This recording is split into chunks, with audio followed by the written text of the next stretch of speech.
Karibu kwenye simulizi nzuri na ya kusisimua hapa. Kuna kijiji kimoja kilichoitwa Kifo. Mahali ambapo kila mwezi mtu mmoja alipoteza maisha bila sababu yoyote. Hakukuwa na ugonjwa, hakukuwa na vita, lakini vilio vya mazishi havikuisha. Na kilichotisha zaidi, kila kaburi jipya lilionekana kama limeandaliwa mapema kabla ya kifo kutokea. Nikukumbushe kusubscribe kwa kugusa alama ya kengele hapo chini na kulike na kushare kwa marafiki zaidi, ili nao wapate burudani nzuri kutoka katika chaneli yetu pendwa hii ya simulizi nzuri. Siri ya kijiji cha Kifo. Kijiji cha Kifo hakikuwa kama vijiji vingine. Watu waliishi kwa tahadhari. Hakuna aliyecheka usiku, hakuna aliyeimba. Watoto walizuiwa kutoka nje jioni, na wazee walikuwa na sheria moja kali: usiende msituni baada ya jua kuzama. Hii yote ili kupunguza kifo pamoja na kulinda wanakijiji wao. Lakini hakuna aliyewahi kueleza kwa nini kuna matukio haya ya ajabu sana na ya kutisha.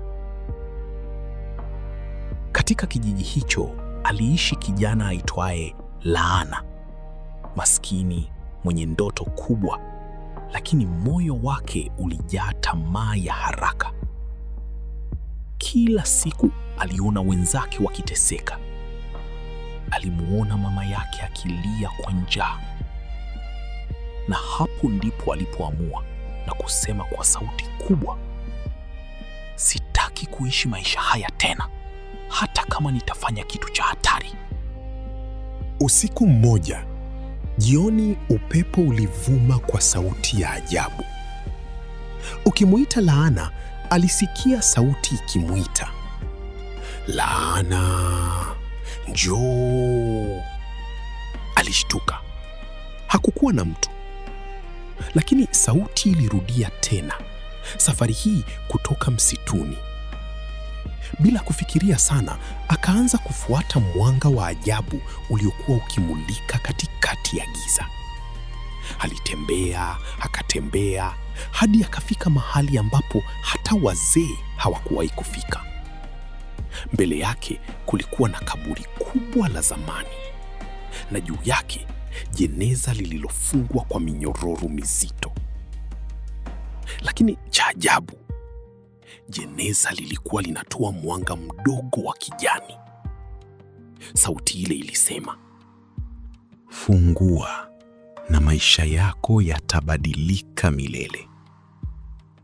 Moyo wake ulidunda kwa kasi, lakini tamaa ilimshinda hofu. Alipogusa minyororo, ilijifungua yenyewe. Jeneza likaanza kufunguka taratibu, na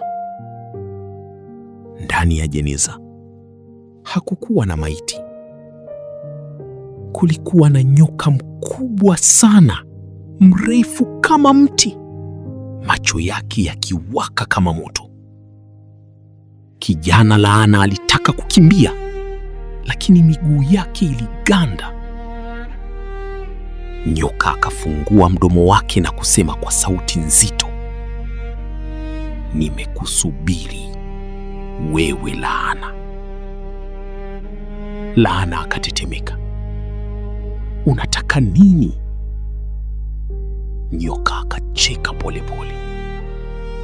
Sitaki chochote, nataka kukupa kila kitu. Makubaliano ya hatari sana. Nyoka alimpa ofa. Utapata pesa isiyo na mwisho. Utaheshimiwa kuliko mtu yeyote kijijini. Lakini kwa masharti. Kila mwezi lazima roho moja itolewe kutoka kijiji chako.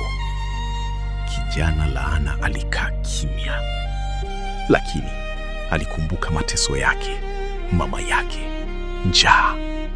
Akasema kwa sauti ndogo, ninakubali. Na hapo mikosi ilianza, utajiri unaochanganyika na kifo.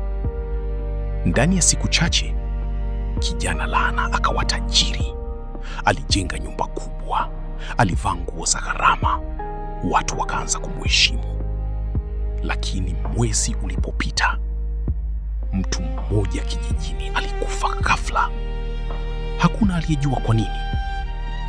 Mwezi uliofuata, mwingine akafa, na makaburi yakaanza kuongezeka.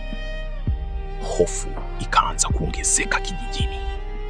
Wakazi wa kijiji walikusanyika. Wazee wakasema, hii si kawaida. Kuna kitu kibaya kinaendelea. Usiku mmoja, mtoto mdogo alipotea.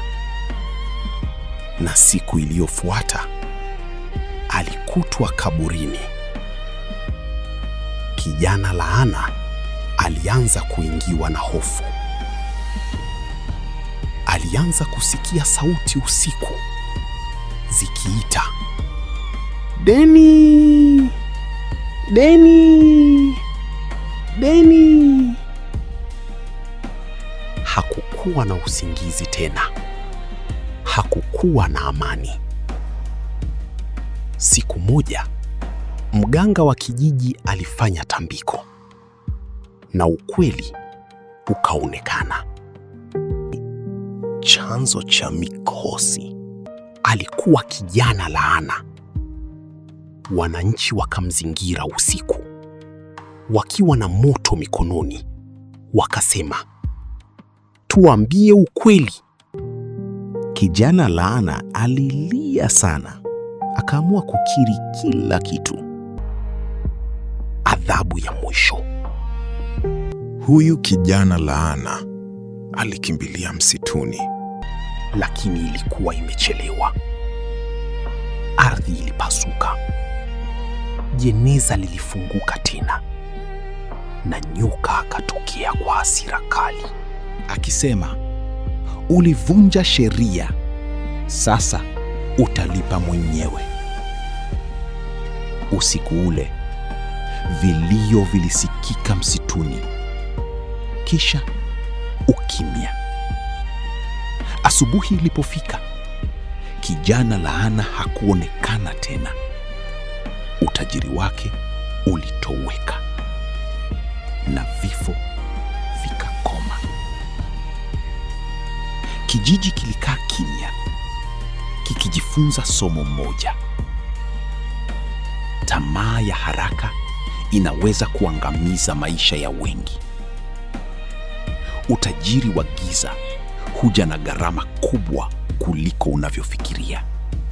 Nikukumbushe tena kusubscribe kwa kugusa alama ya kengele hapo chini, na kulike na kushare kwa marafiki zaidi, ili nao wapate burudani nzuri kutoka katika chaneli yetu pendwa hii ya Simulizi Nzuri. Asante.